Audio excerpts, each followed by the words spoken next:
her first day in office, Governor Janet Mills signs an executive order calling for the Department of Health and Human Services to begin implementing the expansion of Medicaid that Maine voters passed more than a year ago. Good evening, everyone. I'm Lindsay Mills. And I'm Chris Costa. Mills took a little time to bask in her historic win as Maine's first female governor before declaring she would implement this expansion.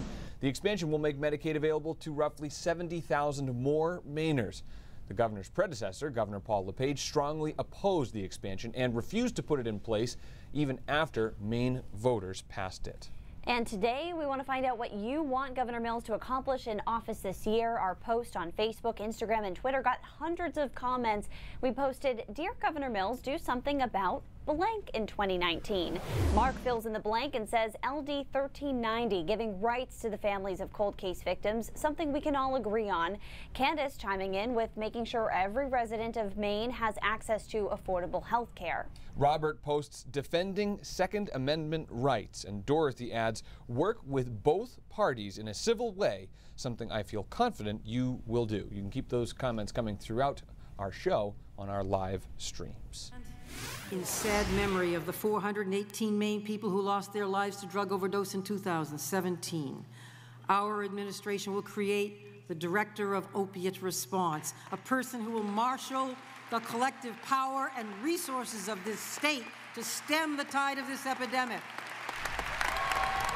Governor Mills promising to tackle the opioid epidemic in part with a new state position, the Director of Opiate Response. That concept has been part of her campaign platform, and the idea is getting some generally positive feedback on social media. Kaylee Joe tweeted, "As someone who lost a sister to an overdose in February, I thank you for your empathy and attention to this epidemic." Linda wrote, "Adding robust mental health access could help sustain progress." She suggested changing reimbursement rules for providers. But Dave tweeted, "What specifically is the common sense approach? Creating another government office only spends more taxpayer money on a problem that ultimately can only be fixed by those who want to clean up their lives." So we wanted to ask the recovery coaches and people who help those struggling with drug use every day to see where they stand on the concept.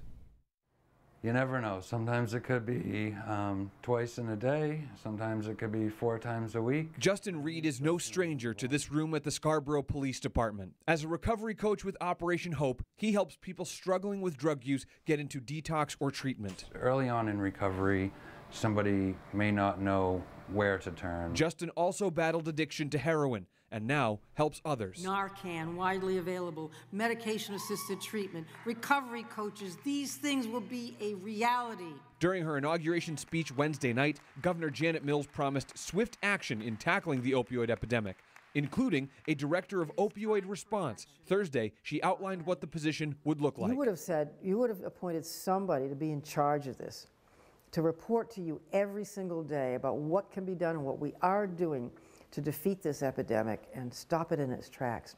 And that's what I'm talking about doing. So it reminds us why we do what we do. Scarborough Police Chief Robbie Moulton believes this new position could make an impact on society, not just the state's budget. I think you would find that it's a lot cheaper to help these people through this issue and break them out of the cycle and not have them continuing to go in the rescue, continuing to go in the hospital, continuing to steal, continuing to go in the court system, continuing to be in jail. And I'm hoping that whoever she appoints to this position will listen to the people in recovery. A man looking for detox. People like Justin, who help those looking for help at their lowest points. And they hear that I've also been there. You can see a little bit of hope in their eyes because they say, wow, it seems like you're doing okay today. Kind of opens their ears and mind to like, all right, well, maybe I can do this. Chief Moulton says that Janet Mills reached out to their Operation Hope program before she became governor to learn what services are needed. All right, I know he gave us plenty of warning, but it was still a surprise for me stepping out this morning. Why? when I had to clear off my car. No, I know. We knew it was coming. I knew it was coming. I just didn't realize how much would be on my car. I saw Did you not Tito listen? out there. I saw Tito out there this morning. I know. It's hopping just, around. I didn't. enough time to get here on time today, so I was behind. It's just been a day. I'm a little disappointed in you, to be honest with you, but it was a quick moving storm, right? So by midday or so, it was out of here. We still have some snow, though, across parts of down east Maine, and just slow to move out here. It's been this little band that's set up. Interested to see reports out of this zone because it's been snowing for many, many hours now. But to the west and to the east of that, it is dry, and the storm for 95% of the state is done, and it was done pretty quickly. Temperatures warmed up briefly over southern and western Maine, but back into the teens, 8 in Millinocket, 14 in Caribou, 14 in Holton. So it'll be a chilly night tonight. Tomorrow does offer some moderation with temperatures in the upper 30s to right around 40 degrees. So tomorrow, partly cloudy. We'll do some melting along the coastline with those temperatures again. 40, 41 probably by the afternoon along the coast, staying to around freezing in the mountains, but 40 with the sun is going to be enough to melt a good amount of snow. And then Saturday during the day looks pretty good. Clouds increase late Saturday afternoon and into Saturday night. Looks like a couple of rain showers mixed with a little bit of sleet is possible Saturday evening. Doesn't look like a big deal, just something to be aware of. But guys, my nerd meter is going off pretty high over next week. We got a storm coming, so we'll talk about that in a few minutes. Off the charts. All right, Keith, thanks. In some headlines today, school officials calling off class for students in Ellsworth. This after school authorities learned a report of a threat last night. Parents of a student reported their child had received a threat from another regarding, quote, shooting up the school. After investigating, authorities determined there was no threat and it was a false report from a student. Members of the newly created Working Waterfront Group meeting for the first time at Portland City Hall this afternoon. Over 30 people were there to watch as the 10-member group met with city officials for the first time. They include fishermen, wharf owners, business owners, and community members. The goal is to dig deeper into issues surrounding the development of Portland's waterfront. Among the areas of focus they plan to discuss and find solutions for: congestion along Commercial Street, the need for more parking for fishermen, and how to best use waterfront TIF funding in the short and long term. They'll meet twice a month for half a year. Meetings are open to the public. 2 people have died from the flu in Maine this year. That said, the season is looking mild so far compared to the terrible flu epidemic last year. Cameron O'Brien is in the studio, and she broke down the flu stats and talked to the experts. Hi, Cam. Hey, y'all. Yeah, doctors say the flu season is definitely on the upswing here in Maine, but thankfully the season hasn't been nearly as devastating as last season. So let's compare the two visually using the weekly influenza map from the CDC. This is really interesting. So all of these checkers show areas that are sporadic. So take a look at Maine. Maine is only sporadic, which is pretty good because if we look at last year, check this out. Purple means, or this like weird orange means widespread. And you see that we saw, oh, go back, there it is. See, at one point, almost the entire country covered widespread. And now we're going to take a look at the numbers. CDC says last year, 80,000 Americans died from the flu and flu-related complications, and that's the highest number of flu deaths in 4 decades. And in Maine, 82 people died last year from the flu. So this year looks a lot different. The CDC reports 270 deaths nationwide as of December 28th, and in Maine, 2 people have died this year from the flu. So what makes the 2 years so different? If the flu isn't that bad, do you still need to get vaccinated? I got the answers from an expert. August Valenti is the hospital epidemiologist at Maine Medical Center. He tells me every year the flu vaccine varies in its efficacy. Last year's vaccine was not very effective. This year's vaccine is different. The predominant strain is H1N1, and the vaccine is 98.7% effective against that strain right now. So if there's no flu outbreak and we're midway through winter, is it still worth getting vaccinated? Dr. Valenti says that's a no-brainer. Maine is still rated by the CDC as having being sporadic, which means we're not seeing big outbreaks and focused outbreaks. So I think that it is absolutely imperative that people get vaccinated. Doc says everyone should get a vaccine, but populations like the very young and the very old need to get it. Patients, for instance, who have cancer and are on chemotherapy, patients with certain kinds of heart disease, lung disease, kidney disease, those patients are most vulnerable. The vaccine isn't a cure-all. Simple precautions will help keep the flu away, too. Hand sanitizers, washing your hands, not touching your face, disposing of tissues. So 2 questions that he got were, how do you know if you have the flu versus a common cold? And Dr. Valenti says you'll know when you have it because of the intensity of the symptoms. So fever, cough, runny nose, chills, muscle aches. And the other question is, when do you go to the doctor versus just toughing it out at home? And the time to go to the doctor is when you have respiratory complications or vulnerable populations like the super young or the elderly. If it becomes unbearable for them, it's time to go and see a doctor. Back to you, Chris and Lindsay. All right, Cameron, thank you so much. Coming up, we are going to meet a teenager who makes something special for people in a tough place. Also ahead. This is the girl and she's on fire. They received a standing ovation for their performance at last night's inauguration ceremony in Augusta. Now they're here to tell us all about being in that spotlight when we come back.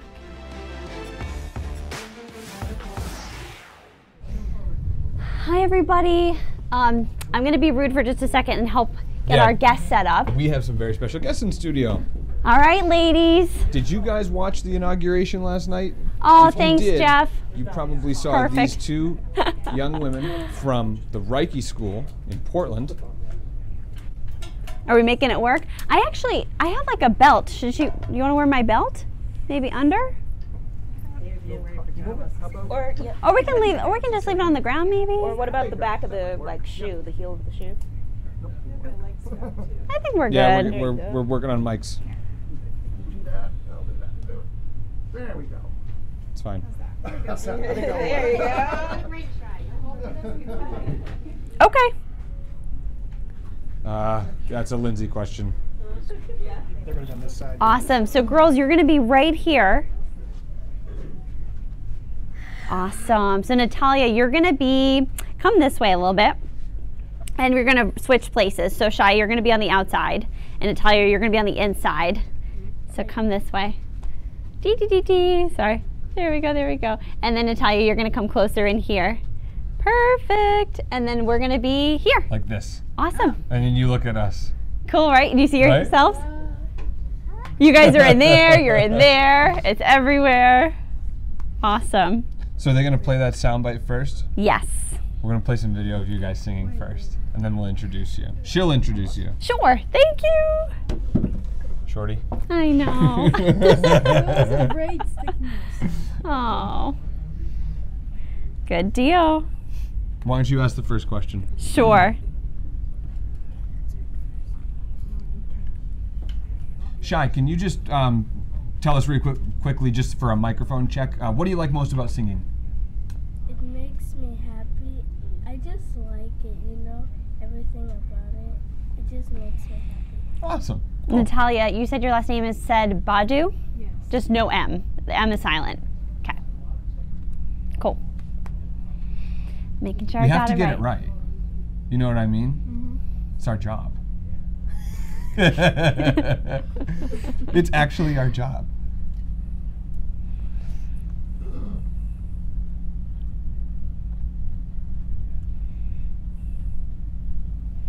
All right.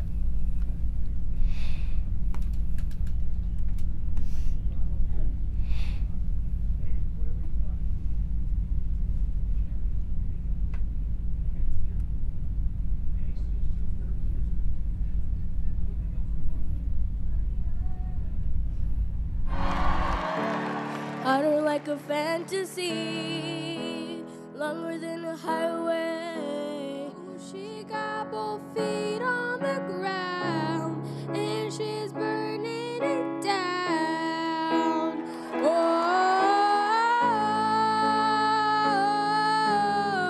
she got her head in the clouds and she's not backing down.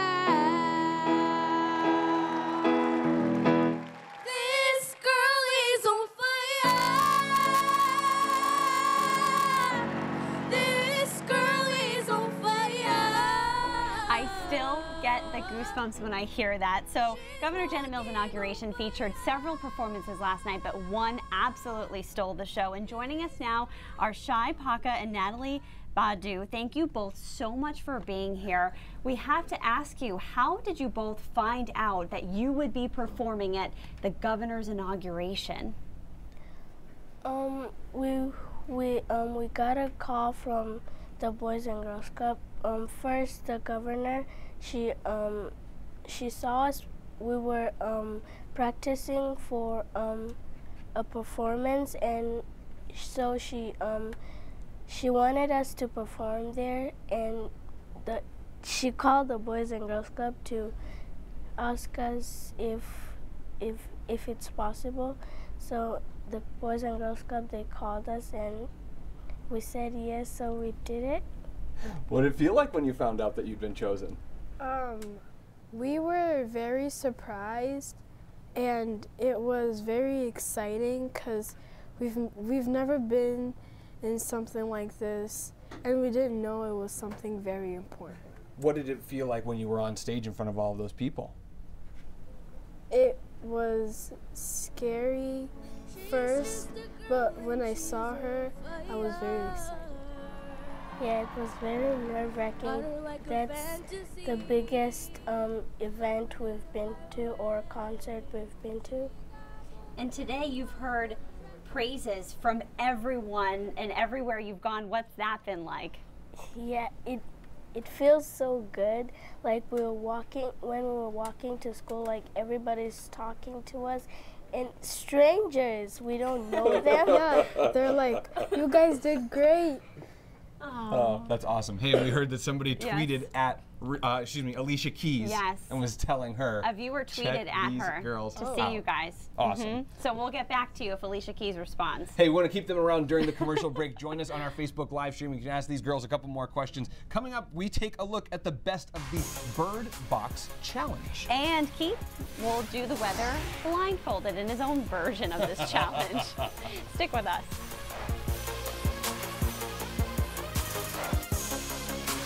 Stop. Give me some. Nice work. That was so awesome good. Job. Thank you, guys.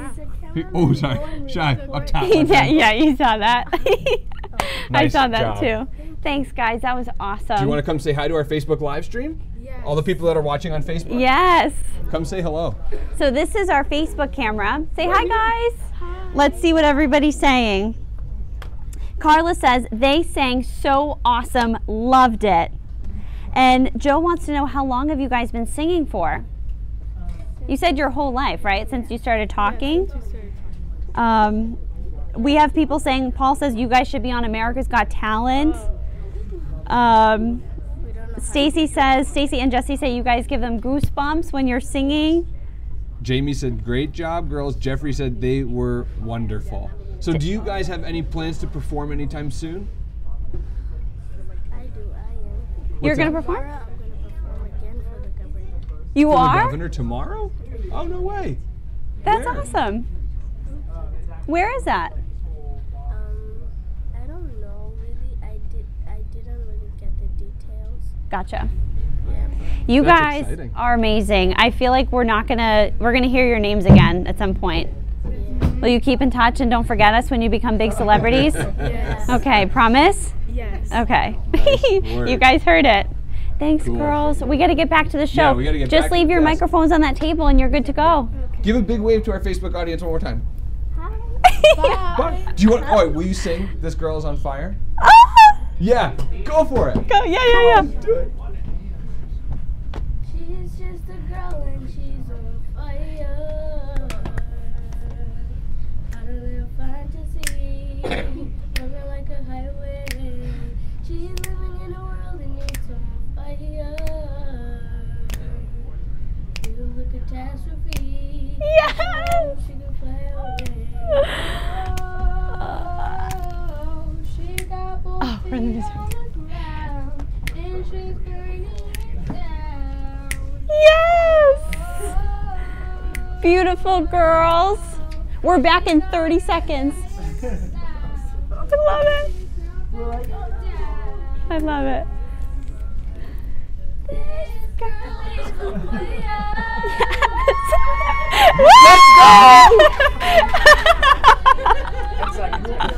All right. I feel like we should come out with this.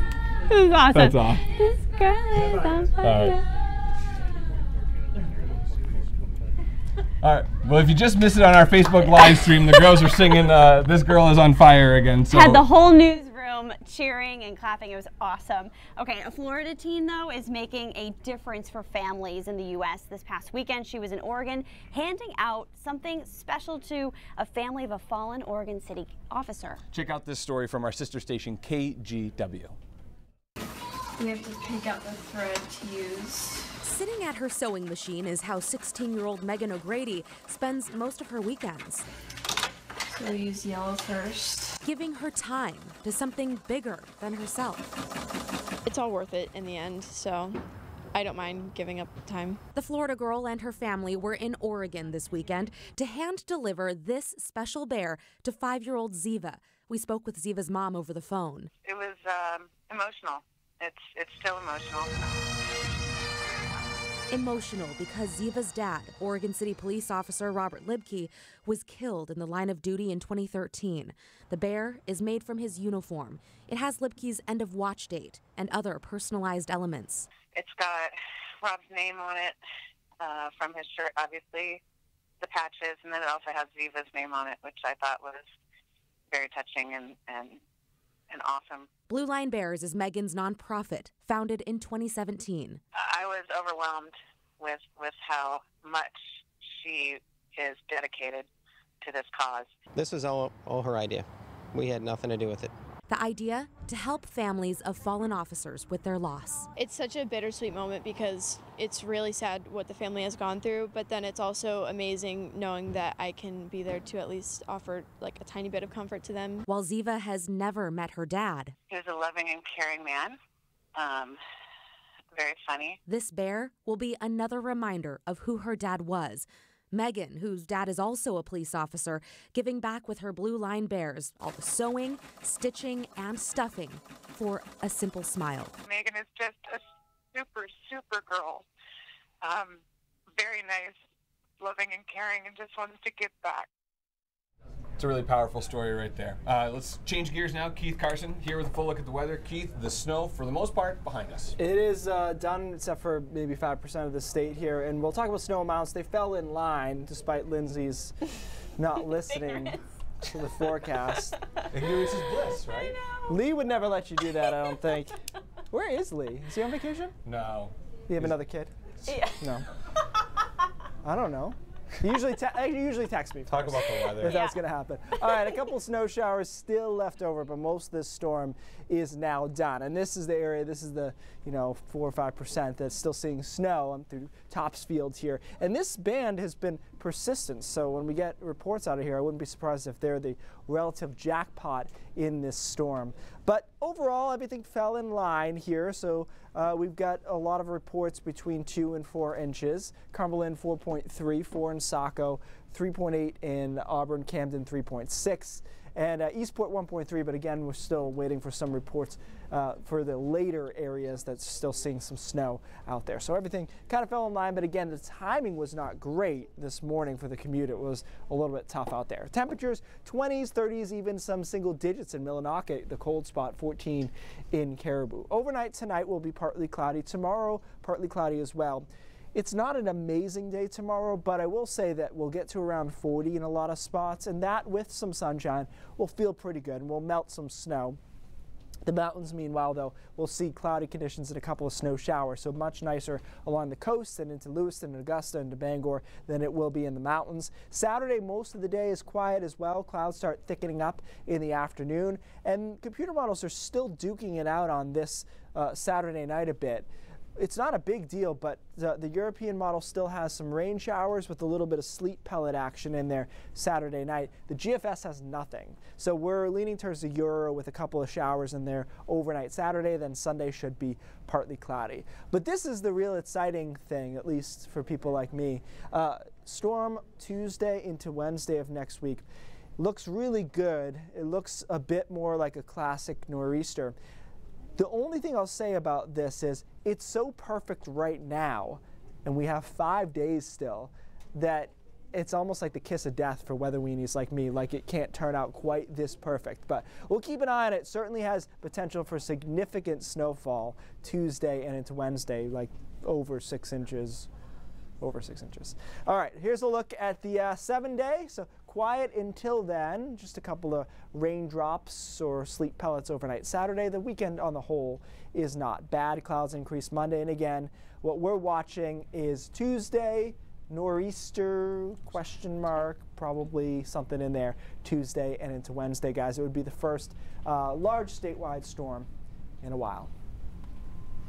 All right, Keith, thank you so much. All right, you've probably heard about this new movie on Netflix called Bird Box. It's taking social media now by storm, and the streaming service is telling people not to perform what's called the Bird Box Challenge. Take a look at some of the videos. This guy is shooting hoops blindfolded. Another person at work blindfolded. I guess I could type without looking, right? That's not that challenging. Yeah, I can't wait to see how that turns out for you. And drinking wine. That I think I could do blindfolded, but they're go. encouraging people don't move around or don't try to travel as they did in the movie, holding hands with the blindfold on. Not safe. Could be dangerous, exactly. All right, stick with us. We'll be right back. Can you do that again? Did you dab? No, I went like this. I know. So, funny thing about typing, we had a conversation about this over Christmas. Okay. My brother and I were talking about typing. He's a physical therapist and he has to take lots of notes, and so he's like gonna figure out how he can like talk into his computer or phone so that he doesn't have to type. He hates typing, whereas I actually don't mind typing. And he's like, well, how did you learn to type? I said, I had a typing teacher in high school. It was a class. And then it dawned on me, the weirdest thing about my typing class, the teacher didn't have fingers. What? My that might be typing the teacher, most ironic thing I've ever heard. I know. And like, it was just this memory like buried in the back of my mind. Like, he had part of some of his fingers, but for the most part they were missing. And Where does this come from? we're talking about the Bird Box Challenge, and so people were typing blindfolded without looking. And so one of the quizzes in that class was typing without looking, and so he wouldn't blindfold us, but he would put like a cardboard box over our hands and the keyboard, and you'd have to spell without any typos. Or you'd have to type, sentences and such without typos. Let me just say that I feel like Lindsay would be a lot of fun to drink with. Her stories are weird anyways. I know. The layer that could be added. I'm weird. I was going to say sober. But you do pull some weird ones out. I do. I have a strange past. So what did the teacher do? Just made sure that in the program you were doing the right thing? Because it's a program, right? Yeah, if I remember. Exactly. He just made sure your thumbs were on the right keys to start, and then like whatever. Do they do those classes? They don't have to do those classes anymore. No. No. That was a class we had to take. My driving. We had to take that class so that we would actually, like the home keys, ASDF. One of the ones. Yeah, so that you when you're typing, it's actually on the. Your hands are in the home position, as opposed to like But I'm saying like typing kids or whatever, now, like that's not. Yeah. I don't know. Maybe there's more importance on it now. Who knows? Who can't type fast? Typing with thumbs. Thumb typing. My driver's ed instructor also was missing some fingers. So when he would reach to correct the wheel. And his feet. No, I'm just kidding. Jeez. Different person, right? People you know that ain't got fingers. I know. Missing appendages. I know. And now I have a dog that misses a leg, so. That's true, but he likes the You've got a thing. That's my thing, yeah. But Clay is complete. Yes, for now. Well. No, he's good. Well. And if you tune into Facebook Live, normally it's a little boring, but the last commercial break was something. Lindsay told some great yarns. Okay, so I think we talked before about how dogs can actually sniff out certain kinds of cancer. The problem is that you can't train a dog to do that because they'll get bored and discouraged by the lack of positives. Right? Okay, so even drug sniffing dogs, they have to give them the right smell every once in a while. Right. So anyways, in the UK, they're trying this new clinical trial where it's going to be a breathalyzer, essentially, for VOCs, volatile organic compounds. And they're trying to figure out, they think many cancers have a signature that comes out of your breath. And so what they're doing is people with certain kinds of cancer, they're giving them this breathalyzer, then they're doing control. And they're going to figure out what that signature looks like. And the most hope they have is for lung cancer and for throat cancer, because those obviously are right there. Yeah. But they think there may be, even for things like pancreatic cancer, a signature. And so the goal here, of course, is to be able to go to your doctor once a year and take a breathalyzer.